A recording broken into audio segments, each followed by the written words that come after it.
তখন তোমার 21 বছর বোধহয়, আমি তখন অষ্টাদশীর ছোঁয়ায়।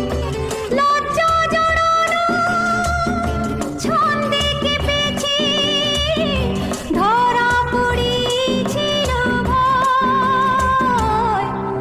তখন তোমার 21 বছর বোধহয়, আমি তখন অষ্টাদশীর ছোঁয়ায়।